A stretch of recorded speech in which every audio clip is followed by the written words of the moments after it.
Hi, friends. Hi. So if you're seeing this on Instagram, I'm over on Facebook doing a Facebook Live. If you're watching this live, hello. If you're watching the replay, hello. Welcome to the second workshop in my leadership development series, Dream Your Team, all about helping you smash the lies that you aren't a leader and get you ready for your future team. My name is Kaylin Thompson. I'm a team building consultant and leadership coach for women leading entrepreneurial businesses.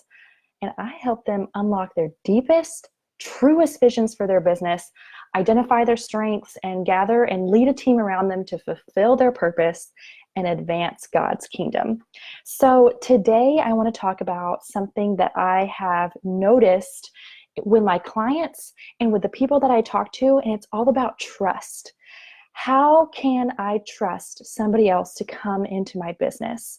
How can I trust my hire who's going to have impact, actual meaningful impact that will affect the profitability of my business, the longevity and sustainability of my business, and the legacy that I'm building? This is a biggie. So I know that you are here because you're nearing or you're already in a season of growth that requires you bringing on your first team member and starting to build out a team. And I know it can feel overwhelming, or maybe you're even feeling a little resistant to the idea. And if you've been dreading this moment, putting it off for as long as you can, if you've been feeling that way, I highly encourage you to go back and check out the first video in this series where I break down how those feelings are actually proof that you are meant to lead entrepreneurial teams and you're going to succeed doing it. You're going to be on fire. I know it. So go check out that video if you're feeling that way. And let's get real. I think we all are. So go hop over there on Facebook and then come back.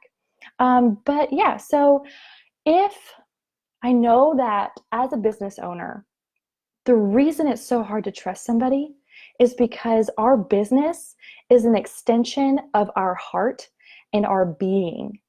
So how can you trust somebody to enter the fold and have impact on this thing that has come out of you, that you birthed into the world, that is a part of you?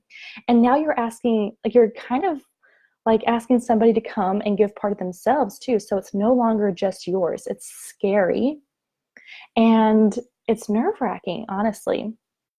So how can you trust somebody else to enter the fold and have impact in your business, but actually lead part of your business? And like, what if, I know we have these feelings of like, what if I let the wrong person in? I visualize our businesses as like this garden that we're carefully curating and tending and growing and nurturing. And if we let the wrong person in through the gate, it could either let in weeds or it can let in blessings that grow, that help grow and nurture the garden. So it's a very vulnerable time. And my job is to help prep you to let the right person into your business through the garden gate. So I know right now you are overloaded, you're overworked and overwhelmed. You're struggling with client work, with marketing tasks and staying visible, and it's all draining you, but you're still putting off hiring, right? I've seen so many people do this. I know I would wager a guess that most of us wait too late to start hiring because we're not prepping far enough in advance so that once we need to hire, we are ready to hire. And we wait to get ready until we need to hire.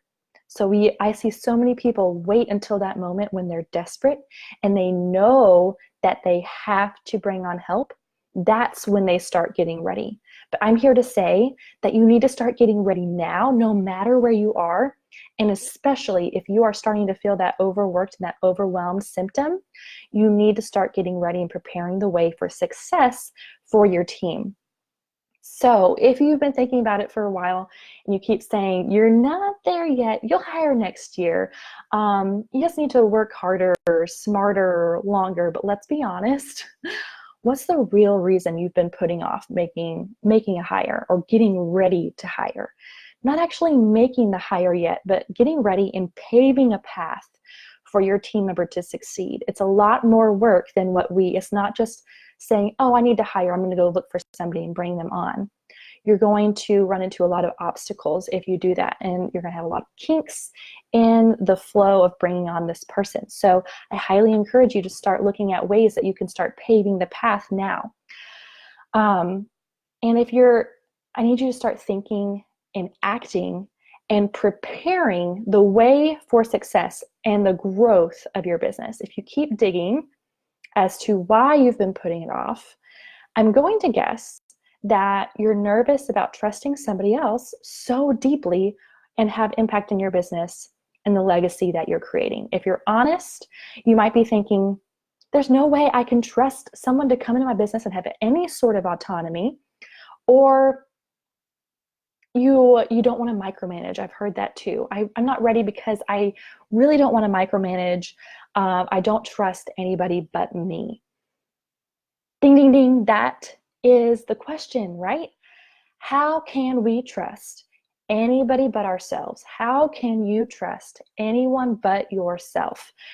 So here's the thing, and this is not going to be a popular statement, but the truth is that you don't have trust issues.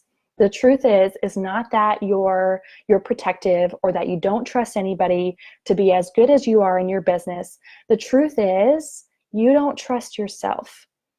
You're nervous about bringing somebody into your business, not because you don't trust them, but you don't trust them because you don't trust yourself. And here we go. You don't trust yourself because you don't have a plan for success. And you don't have a plan for success because you don't know what success looks like. And you don't know what success looks like because you don't have standards. And you don't have standards because you don't know your core values. You don't know how to communicate your purpose, mission, and vision into a set of communicable standards, aka your core values. Your core values are the bridge that communicates the desires and the values in your heart that you live naturally and that you want your business to uphold. It communicates that to your employees and helps them have standards that they can live up to. In every interaction, they can ask, am I living up to this core value? Am I exemplifying this core value? Am I showcasing this? Can the client that I'm interacting with or the person that I'm interacting with see this core value shining through me as a representation of the business that I work for? Because that's what we want. We want all our employees to live out naturally and continually work toward naturally living out these core values. So in this video, we're going to get hyper clear on those things. What drives you and why? What standards will you expect your team member to uphold? And how will you know if your hires are actually succeeding? And how will you know if you're succeeding as a leader? That's the biggest one.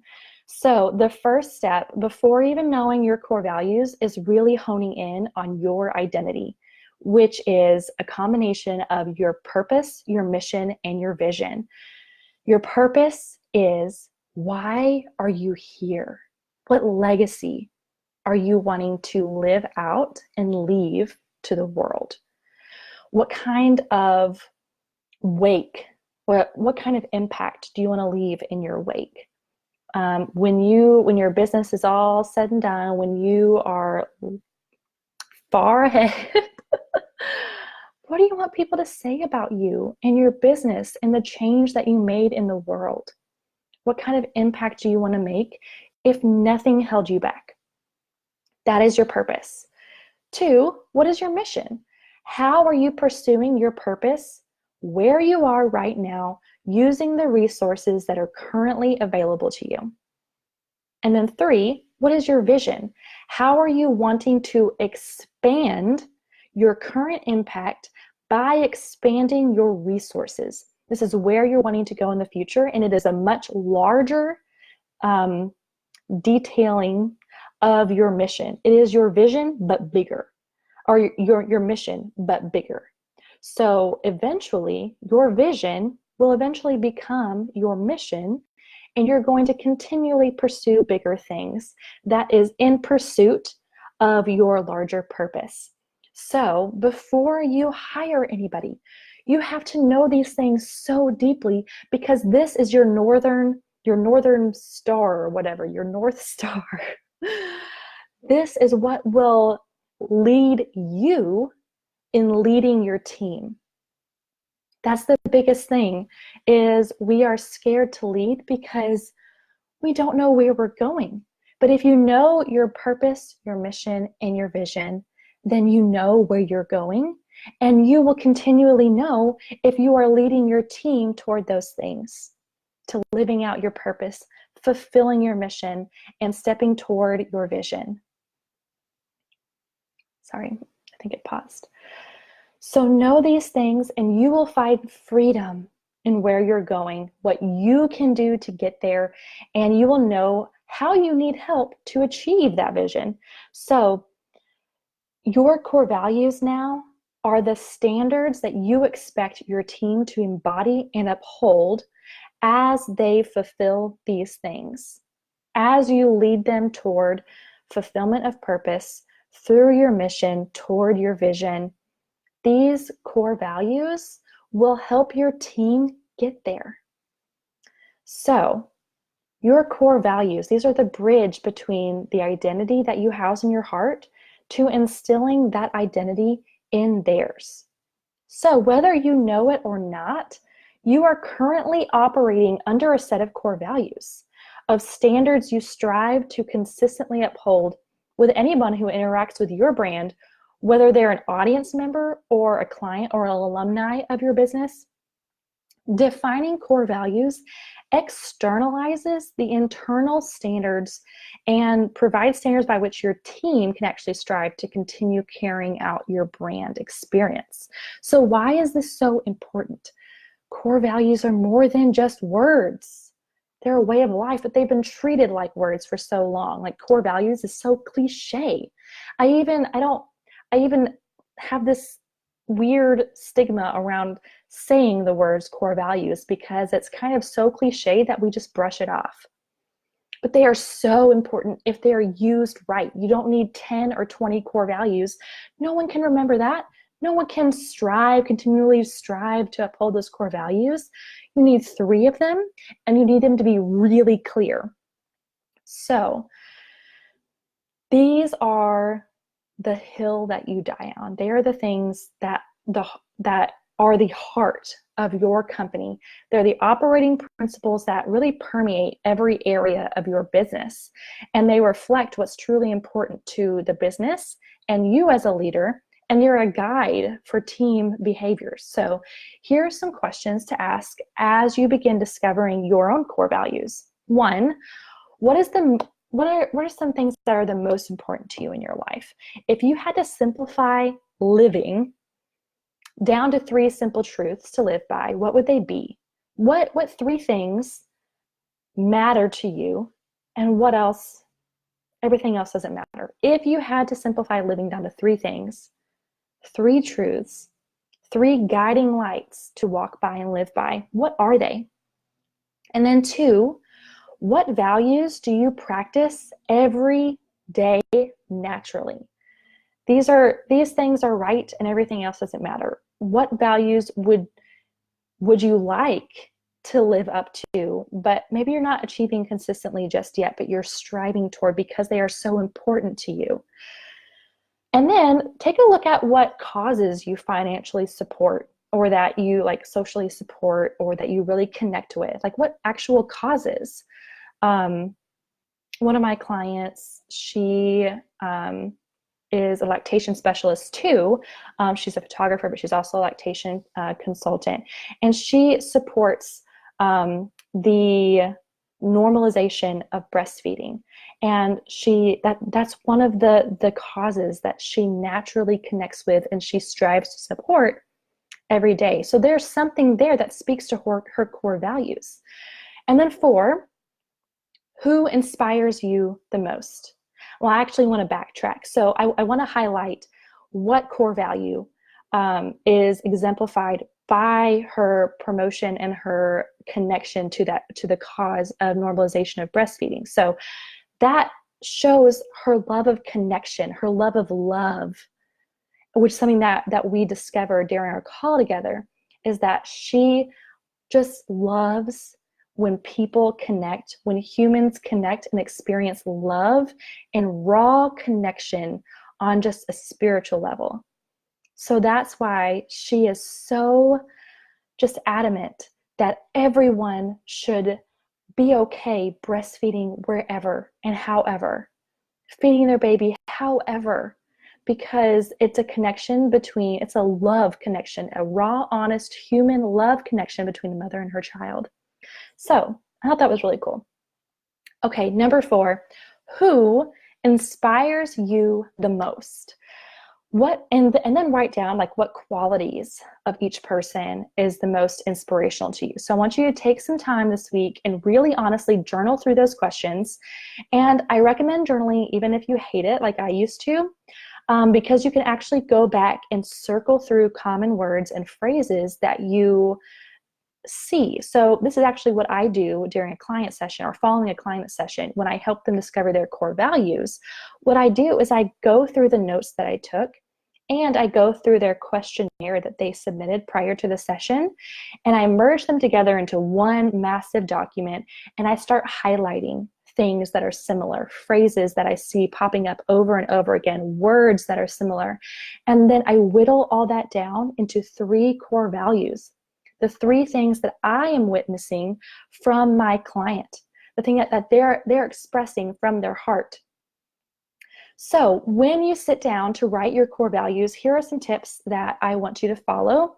I love the way Donald Miller from StoryBrand, if you don't follow him or you haven't heard of him, I really encourage you to go to StoryBrand and sign up for their daily emails. They send out these daily videos that are like 3 minutes long about marketing, business, leadership, everything. And they're so actionable. They're so insightful. So go check that out. And then come back here. So he explains that you only need 3 core values because the human brain can only remember 3. And you want your employees to know these 3 things like the back of their hand because you want them to start living it out naturally. And they can't do that if they can't constantly remember what these things are. So, and then he writes his in a way that I really connected with. So he structures his as like be the something, and there's like a noun or something. But what I love about that is that it's so actionable. It's more like a command rather than a request. It's not like we value excellence. Like, what does that mean? What does that look like? How do I know if I'm being excellent? So here are his 3 core values that are really clear. 1, be the guide, always help the customer win. 2, be ambitious, go for it, swim out past the breakers and do the impossible. And then 3, be positive, have a positive mentality about everything. Those are very clear. You know if you are living up to these or striving toward these at every step of the way. And they're memorable. I probably could have spouted those off without even reading them right now. Okay, so here are mine. I want to share mine right now. So mine are: 1, be the opportunist. See opportunity everywhere and communicate it to others. 2, be the friend. Support every client by listening, humbly serving, and believing every good thing for them. And then 3, be the catalyst. Consistently strive to inspire others to rise up to their bravest potential. Those are my 3 core values. So I want you to try and create those for yourself. Start repeating them, write them down everywhere once you discover them, and put them everywhere you possibly can. And then take note of how exciting it is to finally know what those are. Like, knowing those 3 core values for myself has really influenced the way I show up in my brand, because I know that my job is to be an opportunist and communicate the opportunity to you, to be your friend, which is why I've started video DMing people more often and just showing up and just actually being a friend. I love making friends. And I just want to be everyone's friend. And then 3, I strive to be the catalyst. So I really, because I see the opportunity, I see what can be, I want to spark a drive in people to achieve that and to see it for themselves too. And I want them to live out their bravest selves. So yeah, those have really influenced the way I show up in my brand. And it's kind of freeing because I don't have to strive to be anything else, just these 3 things. So I want you to journal through those, discover what is most important to you and the character of your brand. And then, yeah, I want you to reach out to me and tell me what your 3 core values are. I want to know. I really want to know what your 3 core values are. Comment below, comment here if you already know them, or come back and DM me on Instagram, message me on Facebook, email me at kaylin@joytolead.com. Tell me what your core values are. I really want to know. Okay, thank you guys so much for joining me. Again, I'm going live every Tuesday and Thursday of this month, except for one Wednesday, I think the week of like the 20th or something, because I'm going to Business Boutique. Yay! Shout me out if you're going to that Business Boutique in Nashville. Okay, thank you guys for being here. Let me know what was your greatest takeaway, and then tell me your core values. Okay, I'll see you on Tuesday.